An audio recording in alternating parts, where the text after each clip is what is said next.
Good morning students. आज हम आपको लास्ट ईयर के कुछ इम्पोर्टेंट क्वेश्चन कराने जा रहे हैं जो इस प्रकार हैं। फर्स्ट है royalty account is A. Royalty account कौन सा अकाउंट होता है? A personal account, B real account, C nominal account या D P and L account. तो बेटा इसका आंसर है सी नॉमिनल अकाउंट, क्योंकि नॉमिनल अकाउंट का क्या रूल होता है?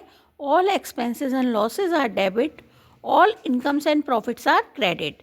तो रॉयल्टी अकाउंट क्या है? हमारा एक एक्सपेंस है, तो ये किससे रिलेटेड होगा? नॉमिनल अकाउंट से। तो इसका आंसर होगा बेटा C. Question number 2, journal entry made for irrecoverable short working in the books of lessee. तो जनरल एंट्री क्या बनाते हैं शॉर्ट वर्किंग की? लेजी के अकाउंट्स में। तो A P and L account debit to short working account, B short working account debit to P and L account, C landlord account debit to short working account या D short working account debit to landlord. तो बेटा इसका answer होगा B, short working account debit to profit and loss account, क्योंकि short working हमारी एक तरीके से कमी हो गई तो लॉस में आ गई, तो उसको डेबिट किया और किस में ट्रांसफ़र करते हैं बेटा? हम पी एंड एल अकाउंट में। Question number 3, in the higher purchase system the ownership of the goods is received by the purchaser. यानी जो खरीदने वाला होता है हायर परचेज सिस्टम यानी किराया क्रय पद्धति के अनुसार मालिकाना हक किसको प्राप्त होता है? ए आफ्टर एग्रीमेंट के बाद, be after paying 2 instalment, C after paying all instalment या D after paying half the interest. तो बेटा सारी इंस्टॉलमेंट पे होने के बाद ही आपको ऑनरशिप मिलती है। तो इसका आंसर बेटा क्या होगा? C after paying all instalment. 4, in hire purchase system the liability of repair is A. किसकी होती है हायर परचेज सिस्टम के अकॉर्डिंग? जो मरम्मत कराता है वो किसकी लाइबिलिटी होती है? A purchaser, B seller, C manufacturer या डी नन ऑफ दीज। तो बेटा आंसर होगा इसका ए परचेजर, जो खरीदने वाला होता है उसी की रिपेयर की लाइबिलिटी होती है। Question number 5, expense allocated according to sales ratio of the department are. जो भी हमारे सेल्स एक्सपेंसेस होते हैं वो किससे एलोकेट किए जाते हैं? तो वो आपके अकॉर्डिंग टू किससे आएंगे? A sales commission, B medical expense, C rent of building या डी रिपेयर। तो बेटा इसका आंसर होगा ए, सेल्स कमीशन आपके सेल्स रेशो में इंक्लूड किए जाएंगे और वो ही एलोकेटेड किए जाएंगे। तो इसका आंसर बेटा क्या होगा? A. Question number 6, in instalment purchase system when the purchaser the owner of the goods. Instalment purchase system में परचेजर जो होता है वो माल का मालिक कब बनता है? A on delivery of goods, B with signing of contract, C on the payment of first instalment या D on payment of the last instalment. तो बेटा इसका आंसर होगा D, on the payment of last instalment. 7, in mining royalty owner is called. Mining royalty का owner जो होता है वो क्या कहलाता है? A landlord, B lessee, C sub lessee या डी नन ऑफ दीज। तो बेटा इसका आंसर होगा ए लैंडलॉर्ड। लैंडलॉर्ड को ही माइनिंग रॉयल्टी का ऑनर कहते हैं। Question number 8, higher purchase act is applicable form. किराया क्रय पद्धति कब से स्टार्ट हुई थी? तो बेटा ए है 1932। 1932 किससे रिलेटेड है? पार्टनरशिप से। 1956 पहले कंपनी से रिलेटेड था। 1972 आपका HUF से रिलेटेड है और डी 1872 आपसे किससे रिलेटेड है? हायर परचेज एक्ट से। तो आपका आंसर क्या होगा बेटा? D hire purchase act 1872। Question number 9, interest on drawing is a gain for the business है या B expense for the business है, C loss for the business है या डी नन ऑफ द है। देखिए बेटा ड्राइंग होती है पर्सनल यूज़ के लिए, कैश या गुड्स को विड्रॉ करना फ्रॉम बिजनेस में से।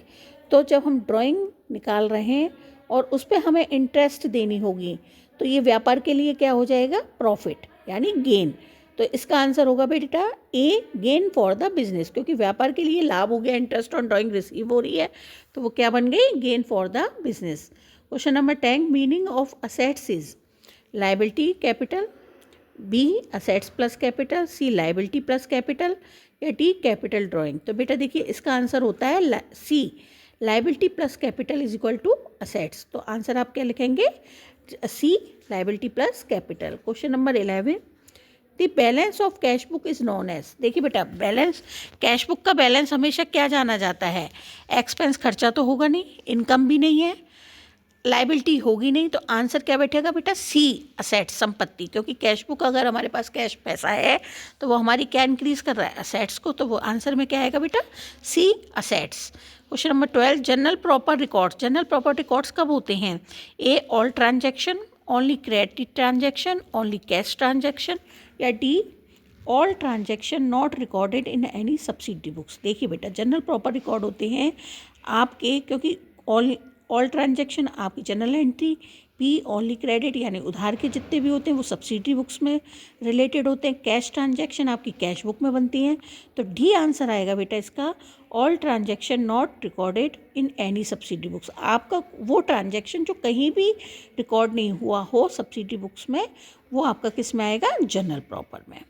Question number 13, trial balance disclose क्या करता है? एरर ऑफ ओमिशन, या एरर ऑफ एंट्री, या एरर ऑफ प्रिंसिपल, या एरर ऑफ बैलेंस। देखिए बेटा, ट्रायल बैलेंस होता है तलपट, ये होती है अर्थमेटिकल एक्यूरेसी को जांचने के लिए बनाया जाता है, और ये हमारे एरर ऑफ बैलेंस को कंप्लीट करता है। तो इसका आंसर बेटा क्या होगा? D, error of balance. Question number 14, A trial balance is proof of A, arithmetical accuracy of account, B, honesty of accountant, C, accuracy of book, या D, honesty of book keeper. तो बेटा देखिए, आपका ए जो होता है अर्थमेटिकल एक्यूरेसी, ए गणितीय शुद्धता को जांचने के लिए ही हम ट्रायल बैलेंस बनाते हैं, यानी तलपट बनाते हैं। बी तो होगा नहीं, क्योंकि अकाउंट की ईमानदारी से ट्रायल बैलेंस पर कोई इफेक्ट नहीं पड़ता। एक्यूरेसी ऑफ बुक, चाहे किताबें कितनी भी हो, आपकी जनरल एंट्री सही बन रही हो, पर हमें मेन होता है उसका अर्थमेटिकल एक्यूरेसी। तो इसका आंसर बेटा क्या होगा? A, arithmetical accuracy. Question number 15, loss on issue of debenture is generally written on. आप इशू ऑफ डिवेंचर का जो लॉस होता है वो कितने ख़त्म कर सकते हैं? 5 ईयर्स में, 10 ईयर्स में, 15 ईयर्स में, या over the period of redemption. तो बेटा इसका आंसर होगा D, over the period of redemption. जब भी आपका पेमेंट का समय है तभी आप लॉस को रिटर्न ऑफ करेंगे, क्योंकि बेटा उससे पहले रिटर्न ऑफ हो ही नहीं सकता है। तो आपको जब लॉस का रिडेम्पशन का टाइम है उसी के अकॉर्डिंग आप लॉस ऑन डिवेंचर आप रिटर्न ऑफ करेंगे। Question number 16, if application received are for more than issue set in known as. जब एप्लीकेशन ज़्यादा रिसीव्ड होती हैं, कंपनी जो इशू करती है शेयर वो तो कम करती है, और बट एप्लीकेशन ज़्यादा रिसीव होती है, तो इसको किस नाम से जानते हैं? A, underwritten liability, B, over subscription, C, fully subscription, या डी, अंडर सब्सक्रिप्शन। तो देखिए बेटा, कंपनी जब इशू शेयर कम कर रही है और एप्लीकेशन ज़्यादा आ रही है तो इसको बोलते हैं ओवर सब्सक्रिप्शन, अधियाचना, यानी ज़्यादा हमारे पास डिमांड आ रही है, एप्लीकेशन रिसीव्ड हो रही है, तो उसके अकॉर्डिंग वो हमारी क्या कहलाएगी? Over subscription. तो इसका आंसर क्या होगा बेटा? B, over subscription. Question number 17, which is not the source of finance of a company. कौन सा ऐसा साधन है जो कंपनी का फाइनेंस से नहीं है? A, equity share capital, B, preference share capital, C, fix assets, D, debenture capital. देखिए बेटा, जो कंपनी में फाइनेंस होता है वो हम क्या इशू करके कर सकते हैं? Equity share capital, preference share capital, और इशू ऑफ डिवेंचर। तो इसका आंसर क्या होगा? जो सोर्स नहीं है फाइनेंस का वो क्या है? C, fix assets. स्थायी संपत्ति हम खरीदते हैं, ना कि वो एक सोर्स होता है। तो इसलिए फाइनेंस का सोर्स ये तीनों है, equity share capital, preference share capital और डिवेंचर। पर जो नहीं है वो आपका आंसर है C, fix assets. A company adopted table A. It is required to pay interest in call in advance at the rate of A 5%, C 6%, C 7% या D 8%। तो बेटा इसका आंसर होगा B होगा 6%, क्योंकि interest on call in advance पे आप कितनी इंटरेस्ट देते हैं कॉल इन एडवांस पे? 6%। तो आंसर क्या होगा बेटा? B। 19, depreciation is the process of assets valuation, verification of assets, या allocation of cost of assets to the period of estimated life, या decreasing value of assets। तो बेटा इसका आंसर होगा, भाई डेप्रिसिएशन क्या होता है? ऑलवेज होती है। Decreasing value of fix assets तो हम किससे रिलेटेड करते हैं? असेट्स से। तो इसका आंसर होगा बेटा C, allocation of cost of assets is the period of estimated life. Question number 20, postal expense account is shown in. जो हमारे पोस्टल एक्सपेंस अकाउंट होते हैं वो कहाँ शो ऑफ होते हैं? A, P&L account, B, trading account, C, balance sheet, या D, manufacturing account. तो बेटा देखिए, पोस्टल एक्सपेंस हमारे जो रिलेटेड होते हैं ट्रेडिंग अकाउंट में तो आपके आते हैं सारे मैन्युफैक्चरिंग फैक्ट्री से रिलेटेड।